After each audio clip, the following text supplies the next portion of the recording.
الذي وحده والصلاة والسلام على من لا نبي بعده أما بعد فأعوذ بالله من الشيطان الرجيم بسم الله الرحمن الرحيم وسيجنبها الأتقى الذي يؤتي ماله يتزكى صدق الله العظيم وصدق رسوله النبي الكريم الأمين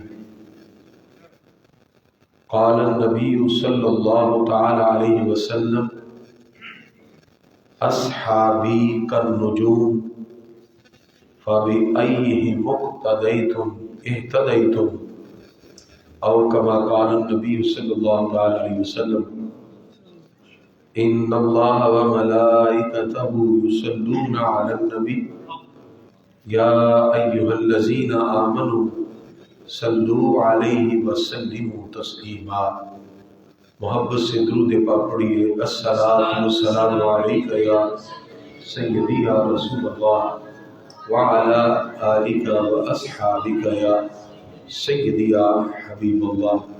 اللہم صلی علی سیدنا ومولانا محمد وعلی آل سیدنا ومولانا محمد وعلى أصحاب سيدنا ومولانا محمد وبارك وسلم صلاة وسلام عليك يا سيدي يا رسول الله۔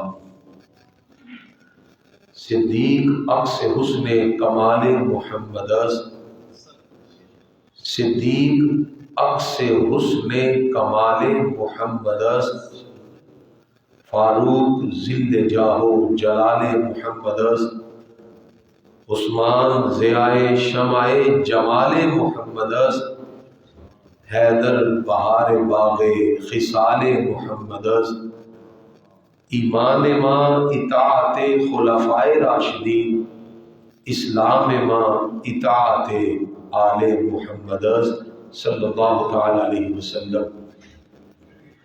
حمد و صلاۃ خلفائے راشدین بالخصوص حضرت سیدنا ابو بکر صدیق رضی اللہ تعالیٰ عنہ کی بارگاہ میں نذرانہ عقیدت پیش کرنے کے بعد، گرامی قدر حضرات، ماہ جمادی الاخری کے آغاز سے جو سلسلہ ہمارا شمالی لاہور کی مساجد اور اسی طرح مختلف تعلیمی مراکز میں جاری ہے، آج اس کا 6واں پروگرام ہے۔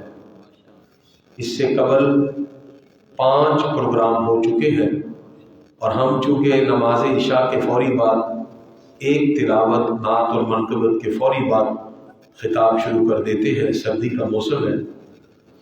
دعا ہے جامع مسجد مدنی کے جملہ اراکین، ممبران، بالخصوص حضرت مولانا قاری عاشق حسین آوان صاحب، جنہوں نے انتہائی محبت فرمائی اور اس پروگرام کے انعقاد کے حوالے سے انہوں نے جو کاوش کوشش کی ہے، مسجد کی انتظامیہ سے لے کے اہل محلہ، نمازی حضرات، سب مبارکباد کے لائق ہیں۔ ہماری آج کی اس محفل میں میاں شہزاد احمد صاحب اور عاشق حسین صاحب جامع مسجد صدیقی سے تشریف لائے۔ ہم دل کی عطا گہرائیوں سے ان کا شکریہ ادا کرتے ہیں۔ اللہ تعالیٰ ان کے علمی ذوق میں اور ان کے علمی بانکپن میں اور اضافہ فرمائے۔ گرامی قدر حضرات، کسی ہستی سے محبت اور اس کے ساتھ جو الفت کا تعلق ہوتا ہے، اس کے پیچھے کچھ ایسے جذبات پوشیدہ ہوتے ہیں جس کی وجہ سے اس ہستی سے انسان کو پیار ہو جاتا ہے۔ یہ نیچرل فینومینا ہے کہ محبوب سے جب محبت سچی ہو تو محبوب کے یاروں سے بھی محبت ہو جاتی ہے۔ پھر محبوب سے وابستہ جتنی بھی چیزیں ہیں ان سے منسوب جتنے بھی عمل ہیں، محب کوشش کرتا ہے اپنے محبوب کے اعمال اپنائے۔ محبوب کی سچی محبت کا تقاضا انسان کو اس بات کی طرف لے جاتا ہے، اس کے جذبے کو پرووک کرتا ہے کہ جب محبت سچی ہے تو محبوب کے وابستگان کے ساتھ بھی اس کی محبتوں کا اظہار ہونا چاہیے۔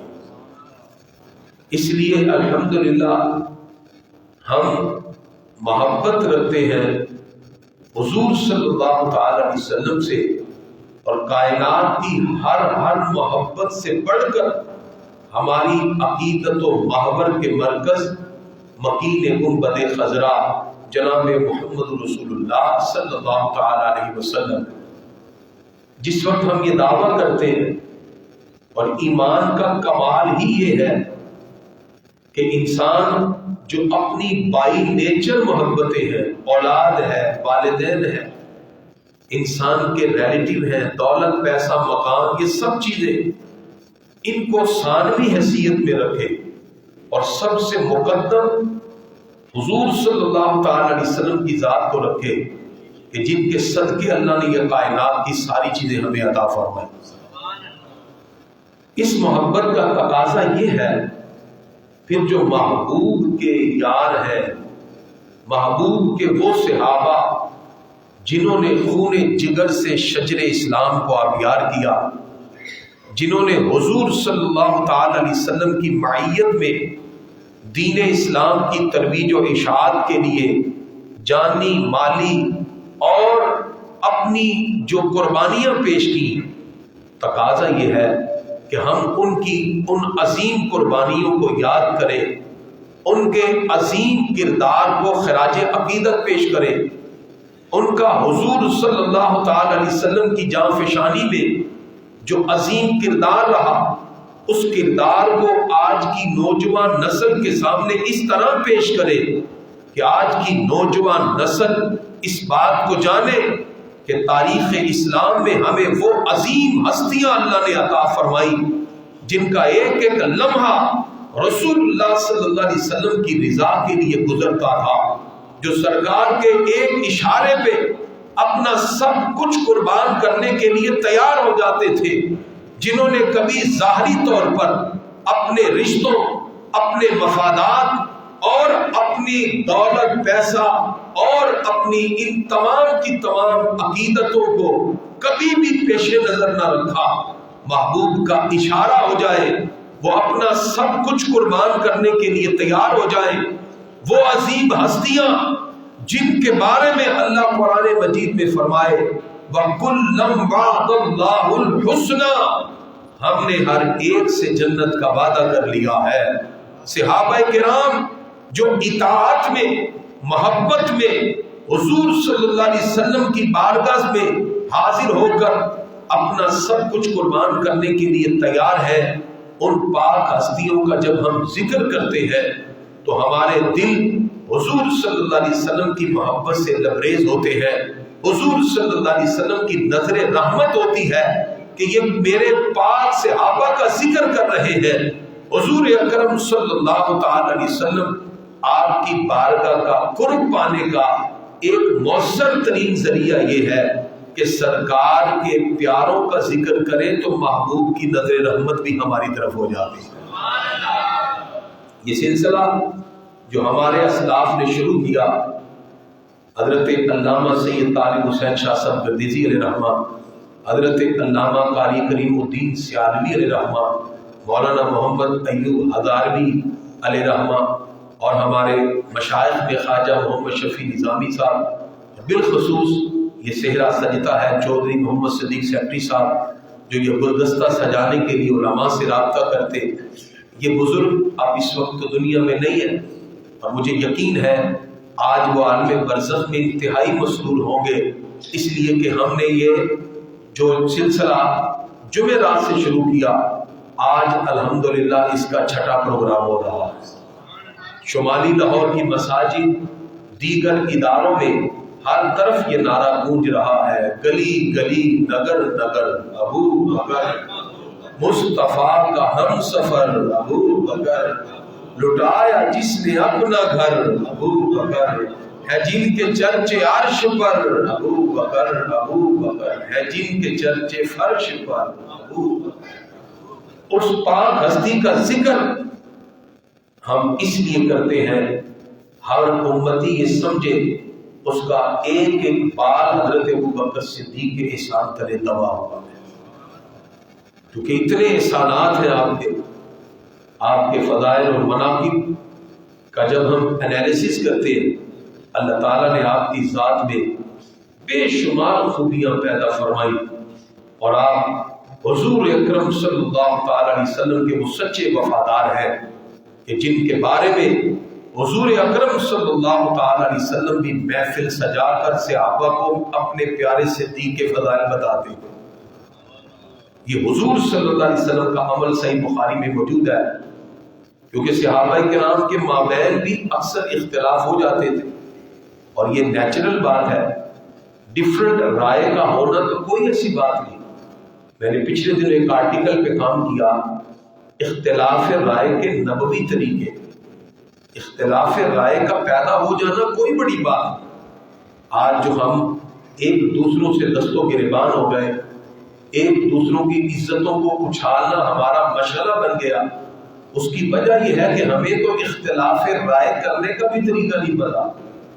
اختلاف رائے کا پیدا ہو جانا کوئی بڑی بات نہیں، لیکن اس کو مخالفت میں لے جانا، اس کا مطلب ہے کہ ہمیں ابھی اپنی مورل ویلیوز کا نہیں پتا، ابھی ہمیں مورالٹی کا نہیں پتا، ہماری اخلاقی اقدار تو اتنی اعلیٰ ہے اور اتنی شاندار ہے کہ ہمارے آقا علیہ الصلوۃ والسلام اختلاف رائے کو اتنے خوبصورت انداز میں سن کے جواب دیتے تھے، غیر بھی کلمہ پڑھ کے مسلمان ہو جاتے۔ تو اختلاف رائے کا پیدا ہو جانا کوئی بات، تو صحابہ کے مابین میں بھی ایسا معاملہ ہو جاتا۔ تو ایک مرتبہ دیگر صحابہ نے ابو بکر صدیق رضی اللہ عنہ سے اختلاف کیا کسی معاملے میں، آقا علیہ الصلوۃ والسلام تک کی بات پہنچی، ہمارے آقا نے سب کو بٹھا دیا۔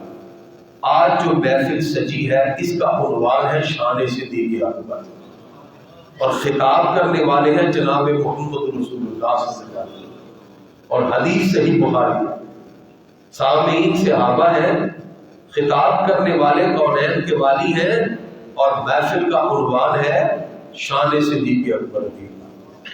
حضور صلی اللہ علیہ وسلم نے صحابہ سے خطاب کرتے ہوئے کہا، تم میرے صدیق سے اختلاف کرتے ہو؟ جانتے ہو صدیق کون ہے؟ اور میں جس وقت میں نے اعلان نبوت فرمایا، تم میں سے سب کہہ رہے تھے کذب کا، ایک میرا پیارا صدیق ہے جو کہہ رہا تھا صدق کا یا رسول اللہ۔ یہ ہمارے آقا نے صحابہ کی جماعت میں خطاب کرتے ہوئے جملہ ارشاد فرمایا اور بتایا کہ صدیق اکبر سے اختلاف نہ کرنا، اور میں یہ کہہ رہے تھے صدق کا یا رسول اللہ صلی اللہ علیہ وسلم، کیونکہ ہر ایک نے حضور صلی اللہ علیہ وسلم کی دعوت کو قبول کرنے میں پس و پیش سے کام دیا۔ اس نے کسی نہ کسی اینگل سے سوچا، واحد ابو بکر صدیق رضی اللہ تعالیٰ عنہ وہ صحابی ہے، پس و پیش تو بڑی دور کی بات ہے۔ سفر تجارت میں جب ایک راہب نے کہا تھا یہ اللہ کے سچے رسول ہے، اسی جوانی کے ایام میں ابو بکر صدیق کہتے میں نے دل سے آپ کو اللہ کا رسول مان لیا، اسی وقت سے انتظار میں رہا کب سرکار اعلان نبوت فرمائے اور میں آگے بڑھ کے سرکار کی دعوت کے لبیک۔ یہ شان ہے جناب حضرت سیدنا ابو بکر صدیق رضی اللہ تعالیٰ عنہ، اور آج کا ہمارا عنوان ہے صدیق اکبر رضی اللہ تعالیٰ عنہ کا زہد و ورع اور تقوی اور توکل۔ یہ اگر دیکھا جائے تو 4 موضوع بنتے ہیں، اگر میں اس پہ بات مکمل کروں تو فجر کی اذانیں ہو جائیں گی، ختم نہیں ہوگا مواد۔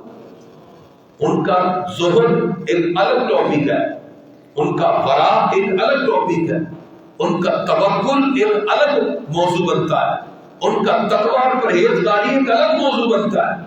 ہم نے کوشش کی کہ آج ایک نشست میں ان کا تقوی اور پرہیزگاری، ان کا زہد و ورع اور ان کا توکل بیان کریں، تاکہ یہ 4 خوبیاں اللہ تعالیٰ نے حضرت ابو بکر صدیق رضی اللہ تعالیٰ عنہ کو اعلیٰ طور پر عطا فرمایا۔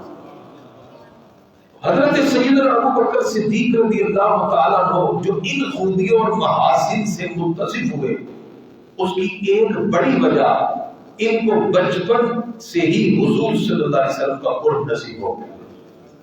ظاہری بات ہے جس کا قرب ملے اس کے اثرات تو ذات پر مرتب ہوتے ہیں۔ انسان کسی کی شخصیت کو دیکھنا چاہے تو اس کے دوستوں سے اندازہ لگاتا ہے، اس کے اٹھنے بیٹھنے سے اندازہ لگاتا ہے، اس کے ماحول کو دیکھ کے اندازہ لگاتا ہے کہ یہ جیسے لوگوں میں بیٹھتا ہے اس کے اثرات اس کی شخصیت پہ مرتب ہوتے ہیں۔ اگر وہ ایسے لوگوں میں بیٹھے گا جو چغلیاں کرتے ہیں تو یہ بھی چغلیوں میں لگ جائے گا۔ اگر ایسے لوگوں میں بیٹھے گا جو کسی کو بس کریٹیسائز کرتے ہیں تنقیدی نظر سے، تو اس کی شخصیت میں، پرسنالٹی میں یہ چیز شامل ہو جائے گی کہ ہر بات کو نیگیٹو انداز میں دیکھے گا اور کریٹیسائز کرنے لگ جائے گا۔ اس کی وجہ کہ ماحول کا اثر شخصیت پہ پڑتا ہے۔ کسی کی پرسنالٹی کی جب گرومنگ ہوتی ہے، کیونکہ میرا تعلق اس لحاظ سے، میں ایجوکیشن سے تعلق رکھتا ہوں، ہمارے ہاں ڈیفرنٹ میتھڈ ہے ٹیچنگ کے۔ اب جب کسی اسٹوڈنٹ کو دیکھتے ہیں کہ اس کی مینٹالٹی نیگیٹیوٹی ہوتی ہے، اس کو پوزیٹیوٹی کی طرف لانے کے لیے اس کے لیے ہم ایک کاؤنسلنگ کا سیشن رکھتے ہیں۔ اس کے ماحول کو چینج کیا جاتا ہے، اس کی سائیکی کو پڑھا جاتا ہے، اس کی مینٹالٹی کو دیکھ کر اس کے لیول کی بات کی جاتی ہے۔ جس کا فائدہ کیا ہوتا ہے جب وہ ماحول میں اور اس کاؤنسلنگ کے سیشن سے گزرتا ہے، ایک وقت آنے کے بعد اس نیگیٹیوٹی سے باہر آتا ہے اور پوزیٹیوٹی کے ساتھ سوچنا شروع ہو جاتا ہے۔ اس کا مطلب ماحول کا اثر ہوتا ہے۔ کاؤنسلنگ سے ذہن کے اندر آنے والے خیالات چینج ہوتے ہیں۔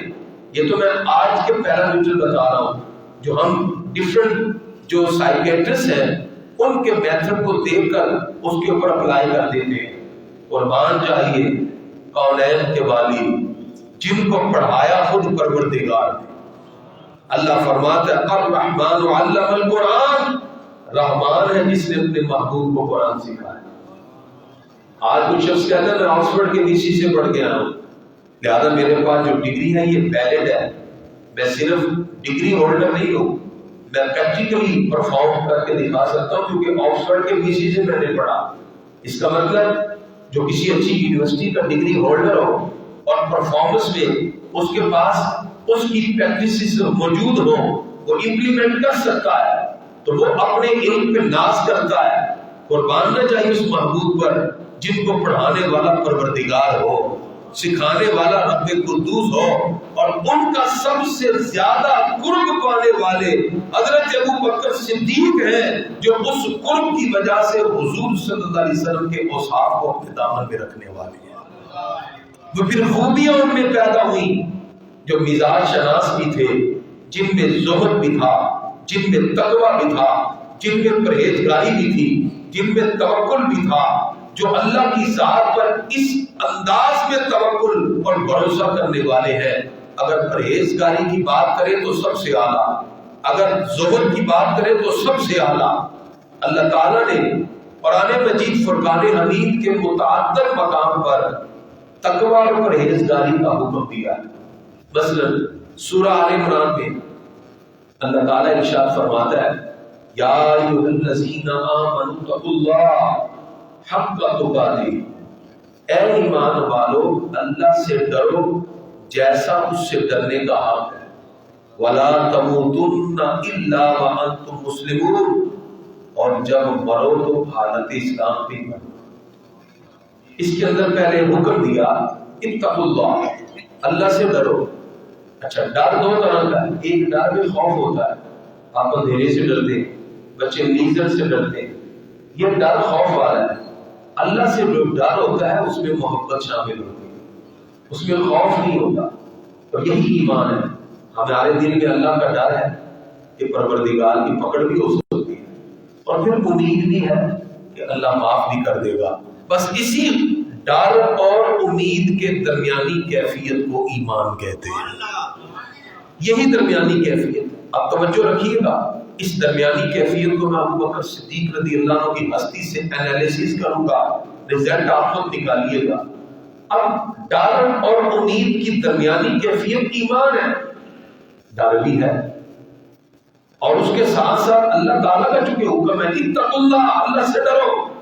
حضرت ابوبکر صدیق رضی اللہ تعالی عنہ اللہ رب العزت کی بارگاہ میں ڈر بھی رکھتے ہیں، باوجود اس کے کہ سرکار نے جنت کا ٹکٹ بھی عطا فرمایا۔ ابوبکر فی الجنہ، ابوبکر تو جنت ہی ہے۔ ہمارے آقا نے اپنے مصلی کے لیے جس امام کا انتخاب کیا وہ ابوبکر صدیق ہے۔ فرمایا مروا ابا بکر فلیصلی بالناس، ابوبکر صدیق کو حکم دو میرے مصلی پہ میری موجودگی میں نماز پڑھا سکتا ہے تو ابوبکر صدیق ہی پڑھا سکتا ہے۔ سرکار دو عالم علیہ الصلوۃ والسلام نے کیوں یہ کہا؟ کیونکہ جو لوگوں میں سب سے بڑا متقی پرہیزگار زہد و ورع کا مالک ہوتا ہے، مصلی پر اسی کو کھڑا کیا جاتا ہے۔ اس لیے فرمایا فلیصلی بالناس، لوگوں کو نماز پڑھاؤ۔ جناب ابوبکر صدیق رضی اللہ تعالی عنہ کا مصلی رسول پہ کھڑا ہو جانا اس بات کی دلیل ہے کہ اللہ نے تقوی، پرہیزگاری، زہد و ورع میں آپ کو اعلیٰ مقام بتا دیا۔ امامت کی جتنی شرائط ہے ان میں سے یہی شرائط ہے کہ وہ متقی بھی ہو، پرہیزگار بھی ہو، زہد والا بھی ہو، ورع بھی ہو۔ اب حضور صلی اللہ علیہ وسلم کے سامنے کتنے صحابہ موجود تھے جو امامت کے مسند پہ فائز ہو سکتے تھے۔ ہم یہ نہیں کہتے کہ وہ متقی یا زہد و ورع میں نہیں، وہ سب کے سب متقی ہیں، کیونکہ حضور کی بارگاہ میں جو آ گیا، حضور صلی اللہ علیہ وسلم کے رنگ میں رنگا گیا، اللہ فرماتا ہے اولئک هم الراشدون، یہ سارے ہدایت یافتہ بن گئے، یہ سارے ہدایت یافتہ ہیں۔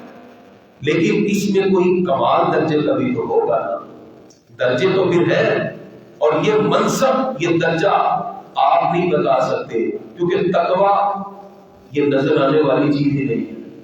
تقویٰ کس کا نام ہے؟ تقویٰ کیفیت قلب کا نام ہے۔ آپ کے دل میں خدا کا ڈر ہوتا ہے، اور یہ دل کی کیفیت کو جان سکتے تھے تو اللہ کے رسول جان سکتے تھے۔ ہمارے آقا نے جان لیا کہ میری امت کا سب سے بڑا متقی، سب سے بڑا پرہیزگار، زہد و ورع میں جو سب سے اعلیٰ ہے، فرمایا وہ ابوبکر صدیق ہے۔ ان کی بیٹی نے عرض کیا یا رسول اللہ صلی اللہ علیہ وسلم، میرے ابا جی آپ کو نہیں دیکھیں گے تو لوگ پڑھیں گے، ان سے امامت نہیں ہوگی۔ ہمارے آقا جلال میں آ گئے، فرمایا انتن صواحبات یوسف، تم ہو یوسف والیاں، میں جو تمہیں کہہ رہا ہوں مروا ابا بکر فلیصلی بالناس، ابو بکر صدیق کو حکم دے مصلی پر وہی کھڑا ہوگا۔ اس سے پتا چلا جناب ابو بکر صدیق رضی اللہ تعالیٰ عنہ کے حوالے سے جو آج ہم نے موضوع کا انتخاب کیا، زہد، ورع، تقوی، توکل، اور جو امامت کی شرائط آپ کو کتب فقہ میں ملتی ہے ان میں متقی ہونا ہے، زہد و ورع کا ہونا ہے۔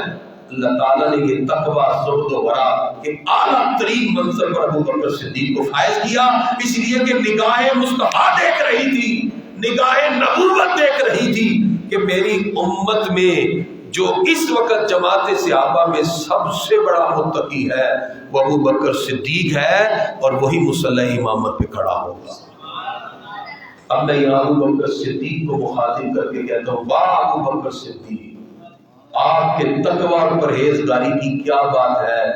کونین کے والی امام الانبیاء علیہ السلام بھی آپ کے پیچھے نماز ادا کر رہے ہیں، نبیوں کے امام جس کی ابتدا میں نماز ادا کرے اس ہستی کا نام یار غار مصطفیٰ ثانی اثنین اذ ہما فی الغار، حضرت ابو بکر صدیق رضی اللہ تعالی عنہ۔ گرامی حضرات، اب اس گواہی کے بعد ہم قرآن مجید کی طرف رجوع کرتے ہیں کہ اللہ تعالیٰ نے ان کو تقوی کا کون سا مقام عطا کیا، اللہ تعالیٰ نے کون سا مقام عطا کیا۔ حضور اکرم صلی اللہ تعالی علیہ وسلم جب خطبہ حجۃ الوداع دے رہے تھے تو آپ نے ایک جاہلیت کی رسم کو ختم کیا۔ جاہلیت میں کیا تھا؟ لوگ ذات برادری پہ اور ایک دوسرے کی رنگ نسل پہ فخر کرتے تھے، جو آج بھی ہمارے دور میں رائج ہو چکے۔ آپ نے کہا کسی عربی کو عجمی پر کوئی فضیلت نہیں ہے، کسی گورے کو کالے پر کوئی فضیلت نہیں۔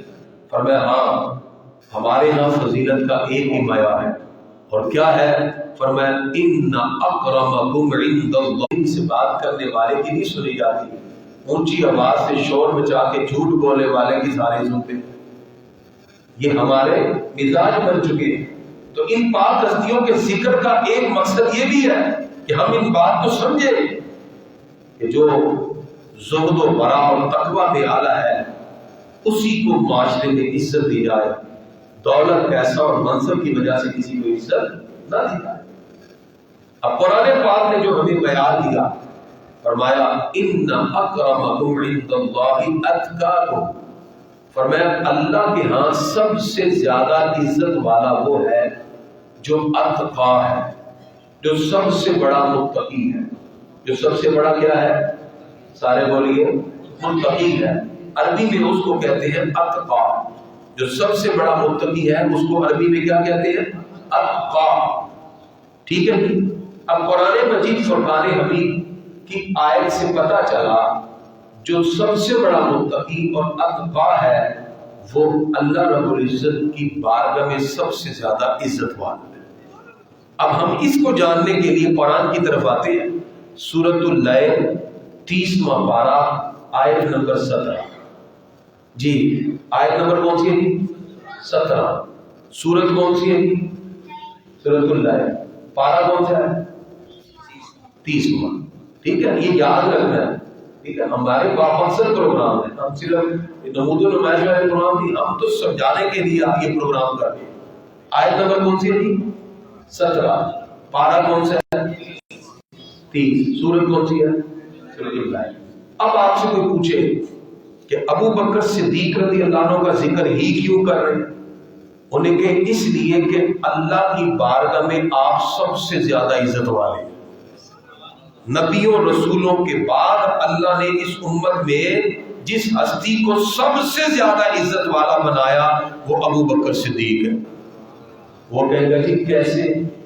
اور یہ دیکھیں جی اللہ فرماتا ہے ان اکرمکم عند اللہ اتقاکم، اللہ کے ہاں سب سے زیادہ عزت والا وہ ہے جو سب سے بڑا متقی ہے، سب سے بڑا اتقا ہے۔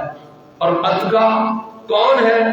سورۃ اللیل 30واں پارہ آیت نمبر 17۔ اللہ فرماتا ہے وَسَيُجَنَّبُهَا الْأَتْقَى، جو اتقا ہے اس کو جہنم سے دور رکھا جائے گا۔ اب یہ جو آیت اتری ہے مفسرین کا اتفاق ہے اللہ نے قرآن میں جس کو سب سے بڑا متقی کہا ہے وہ حضرت ابو بکر صدیق رضی اللہ تعالیٰ۔ اللہ تعالیٰ نے قرآن میں جس کو سب سے بڑا متقی اور اتقا کہا وہ کون ہے؟ حضرت ابو بکر صدیق رضی اللہ تعالیٰ عنہ۔ تو قرآن کی نص قطعی سے پتا چلا اللہ کی بارگاہ میں سب سے زیادہ عزت والا جو ہے وہ متقی سب سے بڑا پرہیزگار ہے، اور قرآن کی آیت سے پتا چلا سب سے بڑا متقی اور اتقا وہ ابو بکر صدیق ہے۔ لہذا پتا چلا اللہ کی بارگاہ میں سب سے زیادہ جس ہستی کو عزت ملی وہ جناب ابو بکر صدیق رضی اللہ تعالیٰ۔ اس تقوی اور پرہیزگاری کا وصف جو اللہ نے صدیق اکبر رضی اللہ عنہ کو عطا کیا، تقوی ہے کیا؟ حضرت فاروق اعظم رضی اللہ تعالیٰ عنہ نے کعب احبار سے پوچھا یہ تقوی ہوتا کیا ہے؟ آپ نے فرمایا کبھی خاردار چھوٹے سے راستے سے گزرے؟ کہا ہاں۔ جس کے دونوں طرف کانٹے دار درخت لگے ہو، بیلے لگے ہو، گزرے؟ کیسے؟ کہا کپڑے سمیٹ کے۔ فرمایا بس یہی ایگزامپل ہے، یہ دنیا کے دونوں طرف کانٹے ہیں خاردار، اپنے آپ کو سمیٹ کے گزر جانا یہی تقوی پرہیزگاری ہے۔ اس کا مطلب اپنے دامن کو گناہوں سے بچا کر، اپنے آپ کو خواہشات نفسانی سے بچا کر جس ہستی نے صراط مستقیم کا راستہ سب سے زیادہ بہتر طے کیا وہ حضرت ابو بکر صدیق رضی اللہ تعالیٰ۔ اگر حضرت کعب احبار کے اس قول سے تقوی کی تفسیر کریں تو پتا چلا وَسَيُجَنَّبُهَا الْأَتْقَى، جو سب سے بڑا متقی ہے، اتقا ہے، اللہ فرماتا وہ جہنم سے دور رکھا جائے گا۔ اللہ تعالیٰ رب قدوس نے اس امت میں سب سے زیادہ عزت اور شرف والا حضرت ابو بکر صدیق رضی اللہ عنہ۔ آج اس پرفتن دور سے ہم گزر رہے ہیں، لوگ نت نئے نظریات کے حامل بن گئے، نئی سے نئی بات لے آئے۔ آج کہتے ہیں جی ہماری تحقیق دیکھیں یہ فلاں میں لکھا ہے، ہم کہتے ہیں ہمیں ضرورت ہی نہیں، آپ تحقیق اپنے پاس رکھیں، ہمارے پاس داتا علی جویری کی کشف المعجوب بھی کافی ہے، وہ حسنی سید بھی ہے، حسینی سید بھی ہے اور پکے سید ہے، ہمارے پاس ان کی کشف المعجوب بھی کافی ہے۔ آج جو آپ ہمیں کہہ رہے ہو جی سیاسی خلیفہ فلانے خلیفہ، آپ تو آج کی بولی بولتے ہیں۔ داتا صاحب نے کشف المعجوب میں جب ذکر کیا تو پہلا نام حضرت ابوبکر صدیق رضی اللہ عنہ، جن کے بارے میں اقبال بھی کہتے ہیں سید اجبیر مخدوم امم، مرکد او پیر سنجر را حرم، خاک پنجاب از دمے کو زندہ گشت، صبح ماں از مہر او تا بندہ گشت، جن کی بارگاہ میں بیٹھ کے خواجہ خواجگاں خواجہ اجمیری بھی پکار اٹھے، گنج بخش فیض عالم مظہر نور خدا، ناقصاں را پیر کامل کاملہ را رہنما۔ اور داتا صاحب جتنا کوئی تگڑا سید ہے، حسنی حسینی سید ہے، آپ فرماتے ہیں پہلا نمبر ابوبکر صدیق کا ہی ہوگا۔ اس لیے یہ آج جو شاذ روایتیں اٹھا کے تحقیق کر رہے ہیں نا، اور امت کے اجماع اور جمہور سے ادھر ادھر ہو رہے ہیں، آپ ذرا مضبوط ہو جائیے۔ آپ ایک بار ہمارے پاس ضرور آئیں، ادھر ادھر جانے سے پہلے ہم تسلی نہ کرا سکیں کہ جدھر مرضی جانا، اللہ کی عزت کی قسم آج ان باندھ باندھ کی بولیاں بولنے والوں کی طرف نہ جائیے گا، امت کے اس اجماع پہ قائم رہیں جس پر 1400 سال سے امت چلتی ہوئی آ رہی ہے، اسی پہ قائم رہیں۔ آپ جمعے کا خطبہ عربی کا سنتے ہیں، آپ سے پہلے آپ کے والد صاحب سنتے تھے، والد صاحب سے پہلے دادا جی، دادا جی سے پہلے پردادا جی، پردادا جی چلتے جاؤ پیچھے 7ویں 8ویں پشت، آپ کے ہر بڑے دادے پردادے نے یہی خطبہ عربی میں سنا ہے۔ ایک جملہ افضل البشر بعد الانبیاء بالتحقیق ابی بکر صدیق رضی اللہ تعالی، جو آپ کے 7ویں دادے نے سنا، 8ویں دادے نے سنا، آپ کے 20ویں دادے نے سنا، تو 2023 میں آ کے وہ چینج ہو گیا، 2023 میں آ کے چینج ہو گیا۔ وہ کیا تھا، اس کا ترجمہ کیا ہے؟ ہر جمعے میں سنتے ہیں افضل البشر بعد الانبیاء بالتحقیق، اس میں ہمارے بزرگوں نے یہی کہا، یہ بات تحقیق سے ثابت ہے، نبیوں رسولوں کے بعد جو سب سے افضل ہے ابو بکر صدیق رضی اللہ تعالیٰ۔ یہ خطبہ آپ پڑھ رہے ہیں، یہ آپ کے والد صاحب اور دادا پر دادا اور چلتے جاؤ، اس کا مطلب ہے جو سب سنتے آ رہے ہیں پڑھتے آ رہے ہیں اسی پہ قائم رہنا۔ آج کی بولی اور فرد واحد کی تحقیق اور شاذ روایتیں نہ ہمارے لیے حجت ہے، ہم تو ان ہستیوں کی بات کو حجت مانتے ہیں جو آنکھ بند کریں تو سرکار سے بات کر کے بتا دیتے ہیں، اس لیے ادھر ادھر جانے کی ضرورت نہیں ہے۔ الحمدللہ سولڈ ریلیجن، ہمارا عقیدہ چمکتے ہوئے سورج سے بھی زیادہ بات ہے، جس کو جو ڈاؤٹ ہے آئے ہم سے بات کریں، انشاءاللہ تسلی پوری کریں گے، لیکن یاد رکھیں عقیدہ تاریخ سے ثابت نہیں ہوتا۔ میرے پاس بتایا تاریخ کی کتابیں اٹھا، میں کہا ہاں یہ لکھا ہے، میں ساری پڑھی، میں کہا ہوں، میں ایک کو بھی نہیں مانتا، 10 میرے ہی مانتے کی فرق کیا، ایک میں نے کہا میں ایک بھی نہیں مانتا، بتا، میں کہا ہاں یہ پڑھ قرآن، اللہ فرماتا وَسَيُجَنَّبُهَا الْأَتْقَى، کر انکار اس کا دائرہ اسلام سے خارج ہو جائے گا۔ اللہ فرماتا ہے اس امت کا سب سے بڑا پرہیزگار ابو بکر صدیق ہے، کیونکہ اللہ کے ہاں سب سے بڑا عزت والا وہ ہے جو اتقا ہے، سب سے بڑا متقی ہے، اور سب سے بڑا متقی کون ہے؟ ابو بکر صدیق رضی اللہ تعالیٰ۔ تو پھر آپ کس طرح کہہ سکتے ہیں تاریخ میں یہ لکھا ہے؟ عقیدے تاریخ سے نہیں قرآن و سنت سے ثابت ہوتے، قرآن و سنت سے ثابت ہوتے، اس لیے اجماع امت پہ قائم ہے۔ ٹھیک ہے جی، تقویٰ پرہیزگاری۔ اب آئیے زہد پر، ہمارا آج کے موضوع میں تقویٰ پرہیزگاری کے ساتھ دوسرا تھا زہد۔